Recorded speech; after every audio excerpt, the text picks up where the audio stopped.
Hi guys, I'm Rolene Marks. This is the Israel Brief brought to you in connection, or in partnership rather, with Lay of the Land. Now, I'm in a very different location. It's raining in Sydney, it's dark outside, and I thought I'd give you a little bit of an art show while I bring you the Israel Brief. I'm still down under in Australia. I will be returning to Israel on Wednesday next week. So just a little bit of housekeeping. There won't be an Israel brief on Wednesday or Thursday, so you will only have 2 days of Israel briefs next week because I will be traveling, and then we will be back to normal in Israel. But it's dark outside, it's raining, it's cozy, and what better to do than to talk to you. Now it is Thursday, which means we announce your mensch and your moron of the week. And just a reminder that if you have any recommendations for mensch or moron, or if you have a question you would like answered on the Israel brief, I will get to them as soon as I can. Another little bit of housekeeping. I haven't had access to my Lay of the Land Facebook page very easily. So if you have sent messages and I haven't responded, please don't take it personally. I will get to you as soon as I am able to. In the meantime, it is day 587 since the 7th of October. We still have 58 hostages held captive in the hell of Gaza by Hamas and other terror entities, and we want them all now. Now let's start with horrific news that Israelis woke up to this morning, and that was a terror attack. A couple from Judea and Samaria, that some may call the West Bank, were traveling to the hospital. It was meant to be a delivery day for the mother, who was in the last stages of her pregnancy. She was due to give birth by cesarean section, and terrorists opened fire, killing the mother, and she was wounding the husband. They were rushed to hospital. The baby was extracted. The baby, according to Schneider Children's Center, is in serious but stable condition. The IDF are currently conducting a manhunt for the terrorists responsible.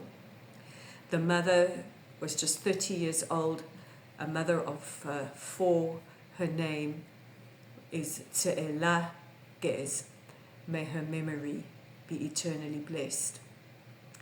Prime Minister Netanyahu called it an absolutely abhorrent terrorist attack.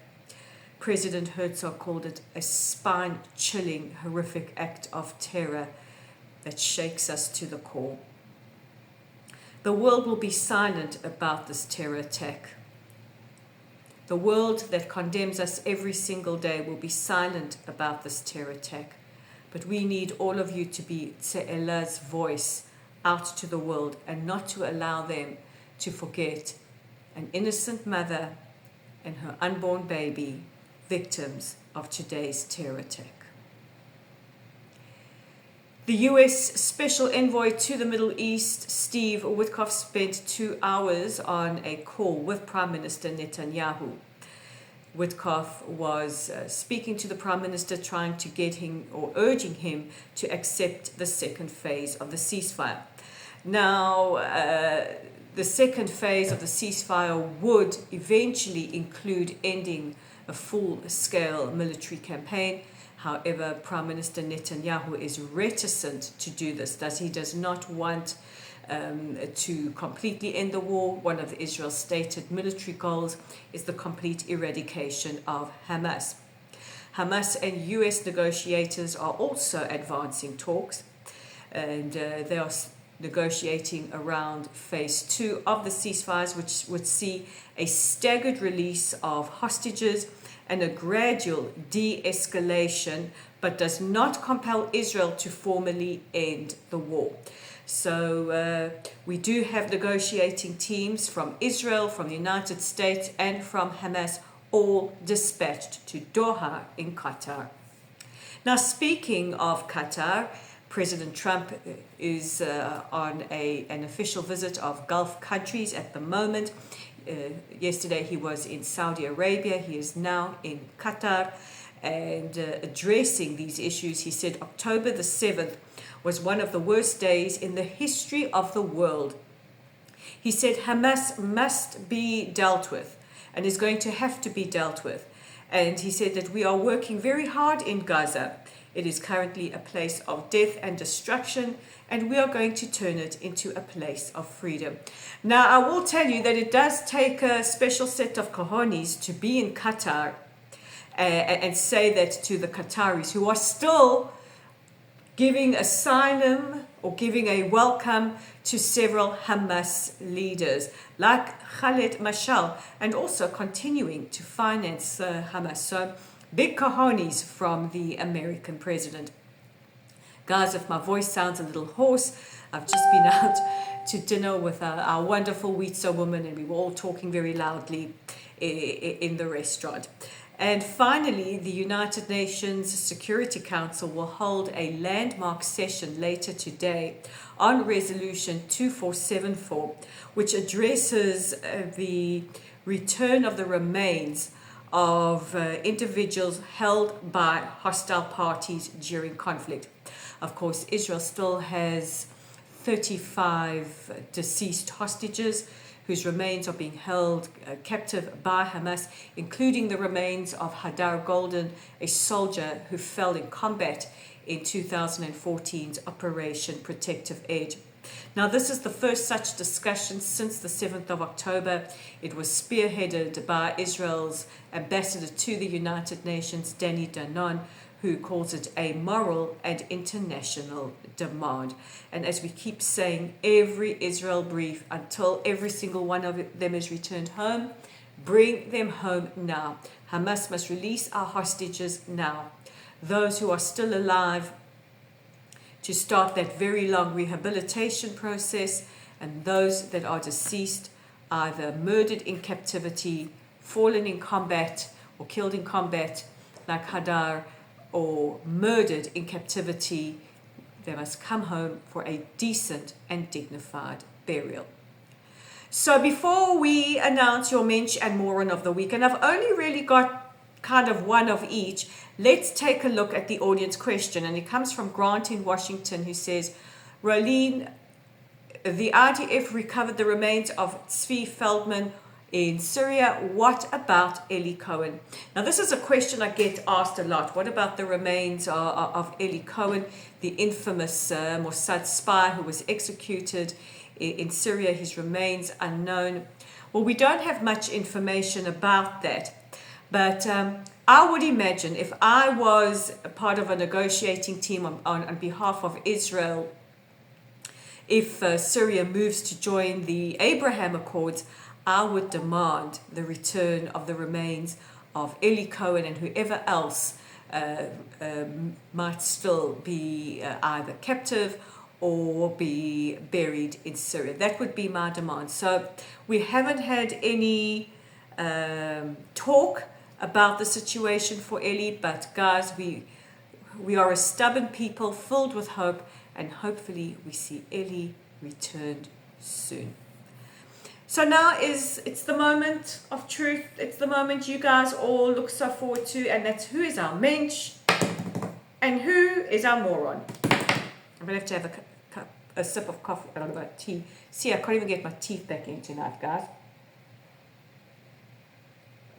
Okay, so let's start with the moron of the week, and that would be actors Richard Gere, Susan Sarandon, and all those who have signed a petition demanding that the Cannes Film Festival broadcast a very controversial documentary about Gaza.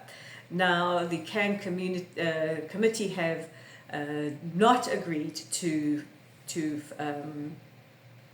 flight this particular documentary. I don't think they really want to politicize the Cannes Film Festival. And there are also controversies around documentaries coming from Gaza because they, more often than not, include members of Hamas. So you actors and actresses who have said very little, if anything, about the situation for Israelis, if you want to be voice for Hamas, you are going to have to look elsewhere. And our mensch of the week. We are all behind her every step of the way. She is a true survivor, having been a survivor of the Nova Festival. She is magnificently talented. If you can, in your countries, vote for her. We are fully behind our girl, Yuval Raphael, as she takes to the stage tonight for the second semi-finals in the Eurovision Song Competition.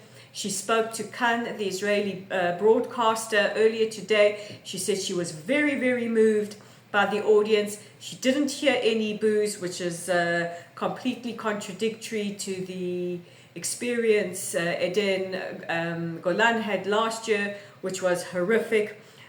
She says she was very moved by the audience reaction, very, very moved to see those Israeli flags.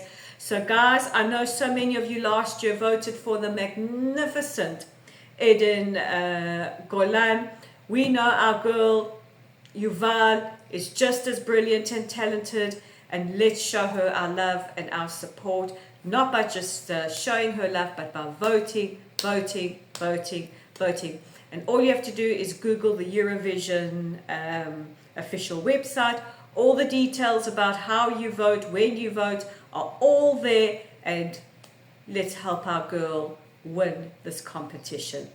So that's it from me for this week in the magnificent city of Sydney, which I have absolutely fallen in love with. And just a reminder, I will be heading to Melbourne next week, and there will be 2 days of Israel briefs. The other 2 days I will be traveling the long travel back to Israel. But guys, in the meantime, thank you for keeping me company down under, and don't forget to check out our website at www.layoftheland.online, our Facebook page at Lottel's site, our YouTube channel is right here at the Israel Brief. Let's get Israel out to the world. We are on LinkedIn, usually at Rolene Marks, but not this week because I've battled to get access to that. On Instagram at Rolene_Marks, on X at layoftheland5. And guys, God bless you all. Have a wonderful, wonderful weekend. Shabbat Shalom. And I will see you again on Monday from Melbourne. Bye for now.